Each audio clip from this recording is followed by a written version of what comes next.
Hi there, our highly valued, treasured and esteemed viewers and listeners, and welcome back to your channel of choice. This video I am about to present was compiled by Dr. Nath Arora, a clinical pharmacist by training and profession who is the founder of Progressive Pharmacotherapy Consultants, the premier virtual clinical pharmacy institute for capacity building for healthcare workers.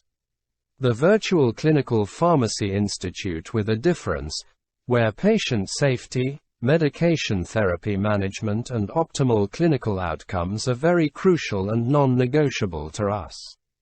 Here we seek to remain your premier source of crucial tips for high-impact pharmacotherapy services. So, on behalf of the Institute, I humbly urge you all to sit back and spare me part of your very precious time to share with you very useful tips which may prove very, very handy in your line of duty. I now welcome you all to part 366 of our pharmacotherapy series, which majors in acid-base disorders. The next case reads, B.O.B, a 70-year-old man, is admitted to the hospital for treatment of an exacerbation of chronic obstructive pulmonary disease, abbreviated as COPD. He complains of worsening shortness of breath and increased production of sputum for the past 3 days. He has also noted a mild headache, a flushed feeling, and drowsiness within the past 24 hours. He has a history of chronic obstructive pulmonary disease, hypertension, coronary artery disease, and low back pain. Current medications are tiotropium 1 inhalation daily, salmeterol dry powder inhaler 1 inhalation twice daily, chlorthalidone 12.5 mg daily, long-acting diltiazem 240 mg daily, and diazepam 5 mg thrice daily as needed for back pain.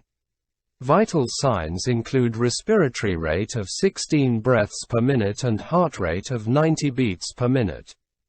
Diffuse wheezes and rhonchi are heard on chest auscultation. Laboratory tests reveal the following: sodium levels of 140 milliequivalents per liter, potassium levels of 4.0 milliequivalents per liter, chloride levels of 100 milliequivalents per liter, a pH of 7.32, partial pressure of carbon dioxide 58 mm of mercury, arterial oxygen pressure of 58 mm of mercury, bicarbonate of 29 milliequivalents per liter. B.O.B's baseline ABG at the physician's office last month was pH 7.35, partial pressure of carbon dioxide of 51 mm of mercury, arterial oxygen pressure of 62 mm of mercury, and bicarbonate of 28 milliequivalents per liter.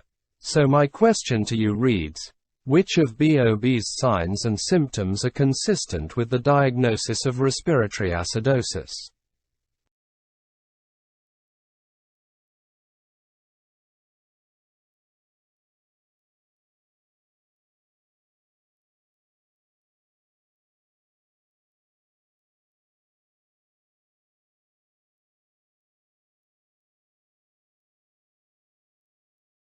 A stepwise evaluation reveals a respiratory acidosis. A history of chronic obstructive pulmonary disease and physical findings of dyspnea, headache, drowsiness, and flushing support the ABG evaluation.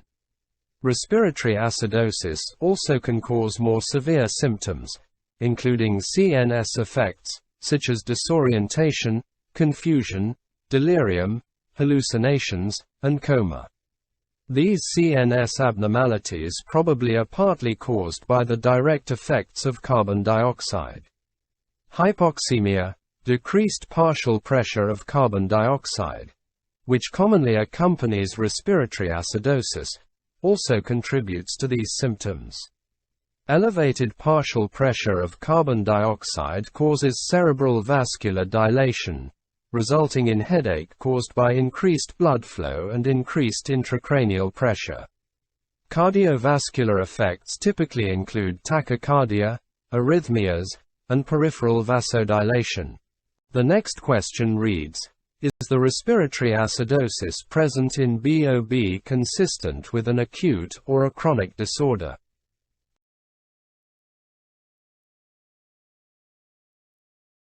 Following the stepwise approach, it is determined that B.O.B has a respiratory acidosis. He has a normal anion gap. Comparing his current to previous values, e.g., pH, partial pressure of carbon dioxide, bicarbonate, it appears B.O.B has an acute on chronic respiratory acidosis, because his baseline partial pressure of carbon dioxide was 51 mm of mercury, with an acute worsening to 58 mm of mercury. In respiratory acidosis, increased renal reabsorption of bicarbonate compensates for the increase in partial pressure of carbon dioxide. However, at least 48 to 72 hours are needed for this compensatory mechanism to become fully established. Patients with chronic obstructive pulmonary disease commonly present with an acute on chronic respiratory acidosis similar to B.O.B. The next question reads, what potential causes of respiratory acidosis are present in B.O.B?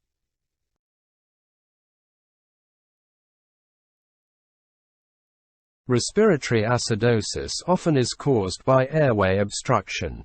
Chronic obstructive airway disease is a common cause of both acute and chronic respiratory acidosis. Upper respiratory tract infections, such as acute bronchitis, can worsen airway obstruction and produce acute respiratory acidosis. Let's briefly look at drug-induced acidosis. B.O.B's drug therapy also may be contributing to respiratory insufficiency. Many drugs decrease ventilation, but usually these drugs only significantly affect patients who are predisposed to respiratory problems because of underlying diseases. Because B.O.B has chronic obstructive pulmonary disease, he may be more sensitive to drugs affecting respiration. The benzodiazepines, barbiturates, and opioids minimally decrease respiration in normal subjects and in most patients with chronic obstructive pulmonary disease when given in usual therapeutic doses. These drugs, however, can cause significant respiratory insufficiency when administered either in large doses or in combination with other respiratory depressant drugs. B.O.B's diazepam may be contributing to hypoventilation and respiratory acidosis and should be withdrawn from his regimen. Non-selective adrenergic blocking drugs should be used cautiously in patients with chronic obstructive pulmonary disease. The next question reads, how should B.O.B's respiratory acidosis be treated?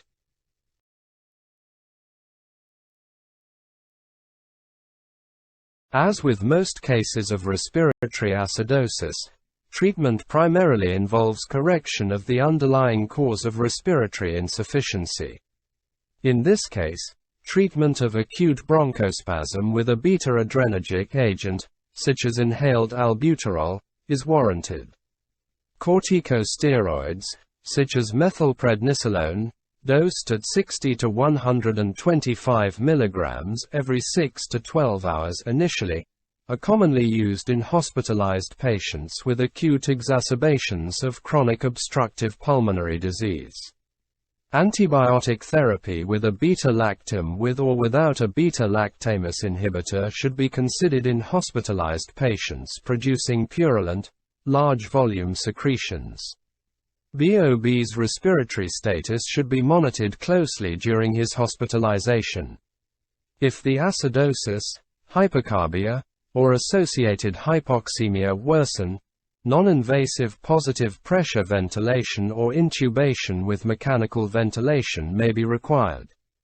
Treatment with IV sodium bicarbonate is not recommended in most cases of acute respiratory acidosis, because of the risks associated with bicarbonate therapy and because an absolute deficiency of bicarbonate is not present.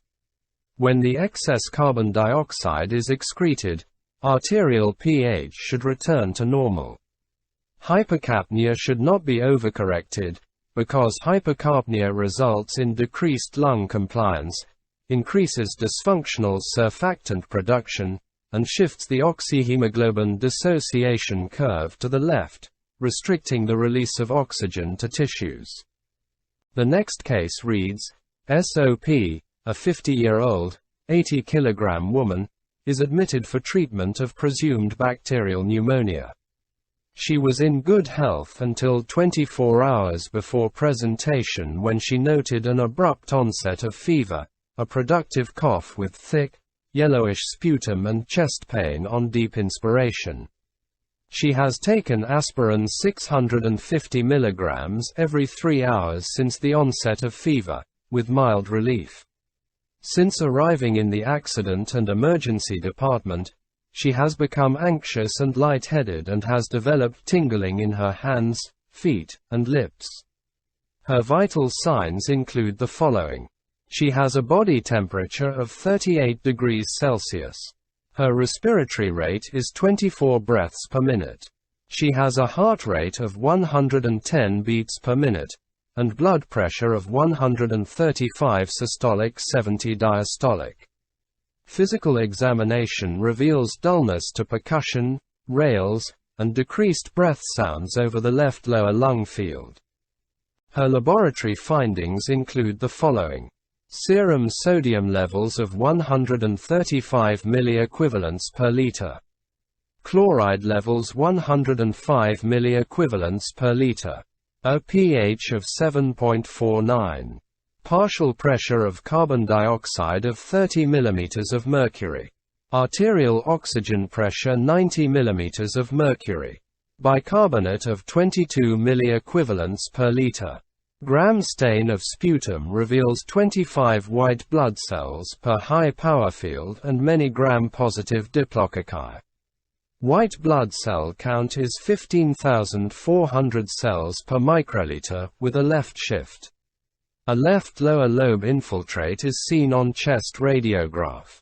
So my question to you is, what acid-base disorder is present in S.O.P.?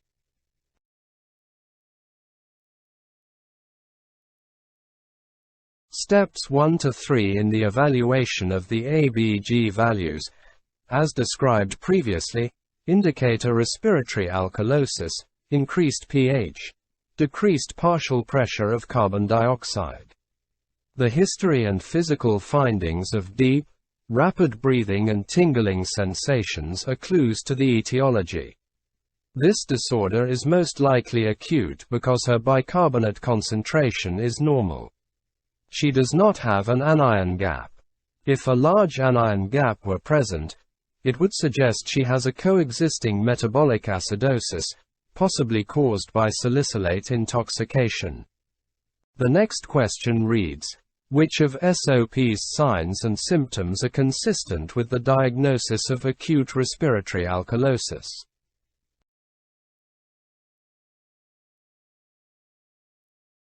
S.O.P.'s paresthesias of the extremities and perioral region, lightheadedness, tachycardia, and increased rate and depth of respiration are common signs and symptoms of respiratory alkalosis.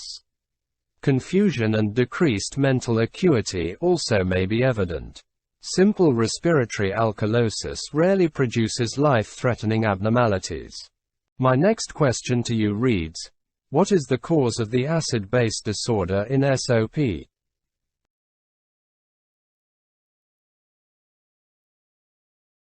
Based on physical examination, laboratory findings, and chest radiograph, S.O.P. appears to have an acute bacterial pneumonia. Pneumonia and other pulmonary diseases can result in stimulation of ventilation and respiratory alkalosis, even with a normal arterial oxygen pressure, as in this case. The anxiety S.O.P. is experiencing also may be contributing to respiratory alkalosis by producing the familiar anxiety hyperventilation syndrome. Although salicylate intoxication is a potential cause of respiratory alkalosis because of the direct respiratory stimulant effect of salicylate, S.O.P. displays few other symptoms of salicylate intoxication, e.g., nausea, vomiting, tinnitus, altered mental status, elevated NEO-gap metabolic acidosis. The total aspirin dose reportedly ingested, 65 mg per kilogram in 24 hours, is not large enough to be associated with significant risk for toxicity. The next question reads, what is the appropriate treatment for S.O.P's respiratory alkalosis?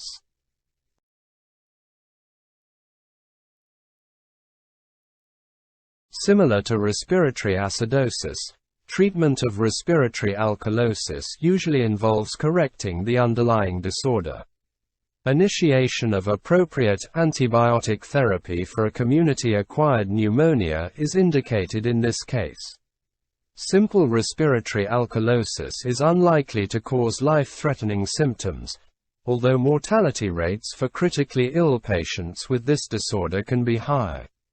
The well-known remedy of rebreathing expired air from a paper bag for treatment of hyperventilation associated with anxiety appears to be effective for this cause of respiratory alkalosis and may be helpful for S.O.P. So there you have it, our highly esteemed viewers and listeners. That brings us to the end of this video.